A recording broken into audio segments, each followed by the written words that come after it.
Bienvenue dans ce nouvel épisode du Startup Show. Aujourd'hui, on va profiter de l'été pour réveiller l'entrepreneur qui est en vous.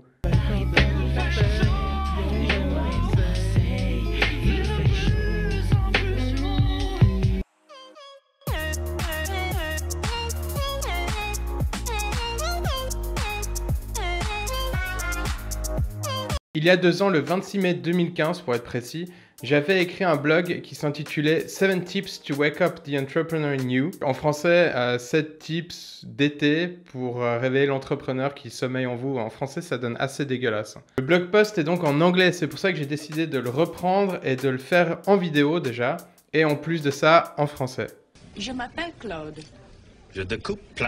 On est tous d'accord, l'été c'est fait pour kiffer la life, faire des teufs, boire de l'alcool et faire plein d'autres choses illégales ou pas. Pourquoi pas voir les choses d'une manière différente? Pourquoi pas prendre cet été, surtout vous les étudiants qui venez de finir vos examens, pourquoi pas ne pas prendre cet été et en faire quelque chose de productif? C'est-à-dire s'éduquer et aussi peut-être remarquer que vous avez une envie qui sommeille en vous, celle de créer une entreprise. Mais qu'est-ce que vous faites par terre? Monsieur Panda, qu'est-ce qui ne va pas? Mon premier tip, c'est très simple, c'est de lire. C'est pas n'importe quel livre, c'est des livres évidemment sur l'entrepreneuriat et la création d'entreprise. D'habitude, je trash les livres, surtout ceux qui viennent de LinkedIn, sur comment être un entrepreneur 2.0 qui coulole. Il y en a quand même certains qui m'ont aidé et qui m'ont évité de faire des erreurs. Je vais vous en donner 3. Alors, il y a Lean Startup, évidemment, vous avez déjà vu ça dans une de mes vidéos. The 4 Steps to the Epiphany, The $100 Startup. Alors ça, c'est vraiment mes 3 livres que je conseille de lire. Ça date de 2015, donc il y en a peut-être qui sont sortis entre deux. Franchement, j'en ai aucune idée. Je conseille pas seulement de lire des livres, mais aussi des blogs. Alors, de nouveau, il y en a 3. Il y a Wisebread, How to Change the World et Venture Hacks. Et évidemment, pour vous tenir au courant, important, TechCrunch, même s'ils sont en train de partir en couille, Hacker News et Growth Hackers. Il y en a évidemment des centaines d'autres, mais c'est vraiment ma liste personnelle. D'ailleurs, vous allez la retrouver dans la description de cette vidéo, logiquement. Sinon, ça sera un peu compliqué, non? Allez à la rencontre des entrepreneurs. Alors, pas dans des petits déjeuners bidons qui sont à 7 h du matin, dédicace, mais allez plutôt voir des incubateurs, des accélérateurs ou des nouvelles startups qui sont en train de se créer. Et un truc encore plus important, c'est que il suffit pas d'aller les voir dans votre pays, ça serait bien d'aller les voir à l'étranger. Alors pourquoi aller les voir à l'étranger? Parce que quand on est entrepreneur, il faut aller voir ce qui se passe autour de vous. Il y a pas mal de gens qui ont ce défaut, c'est-à-dire que souvent on se prend un petit peu pour le centre du monde, surtout en Suisse. Il y a de plus en plus de destinations qui sont propices à l'entrepreneuriat. Bon, évidemment, il y a la Silicon Valley, mais bon, c'est loin, c'est cher, et puis en plus, bon. Par contre, en Europe, il y a Lisbonne, Dublin, Berlin, par exemple, qui sont vraiment pas loin de chez nous. À Dublin, il y a de la bonne bière. Apprendre à coder. C'est clair que c'est pas donné à tout le monde d'apprendre à coder, surtout en un été, spécial dédicace à Andrew.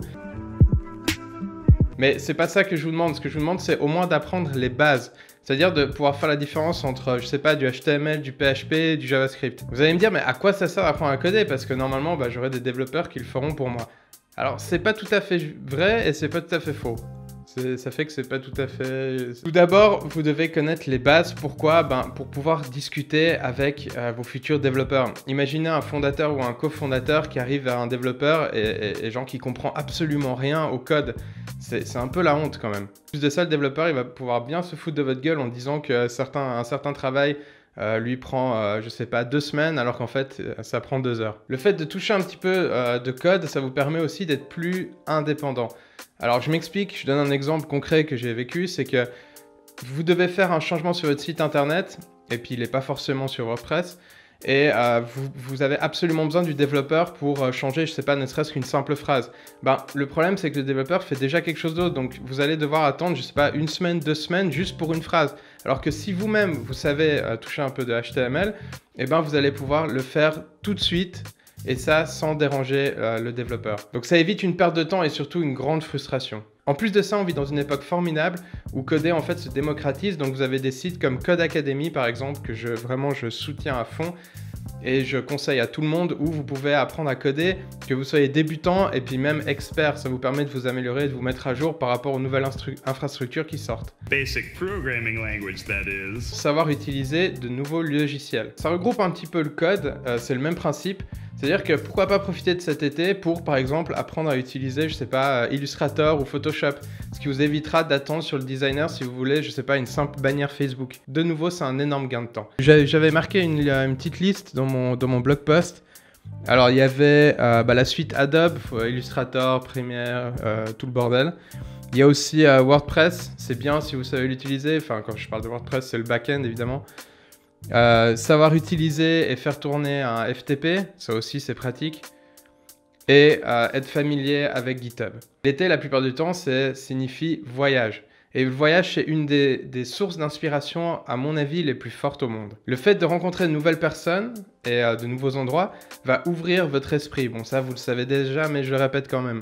Le fait d'avoir l'esprit ouvert, ça vous permet en fait de voir le monde d'une manière complètement différente. Le truc, c'est que c'est primordial quand on est entrepreneur. Pourquoi? Parce que c'est ce qu'on fait tous les jours, voir le monde d'une manière différente. Autant de choses qui sont un peu parties en fumée. À l'époque, j'avais terminé mon blog post par quelque chose qui pour moi est essentiel en fait, et qui résume un petit peu tout ce que je viens de dire.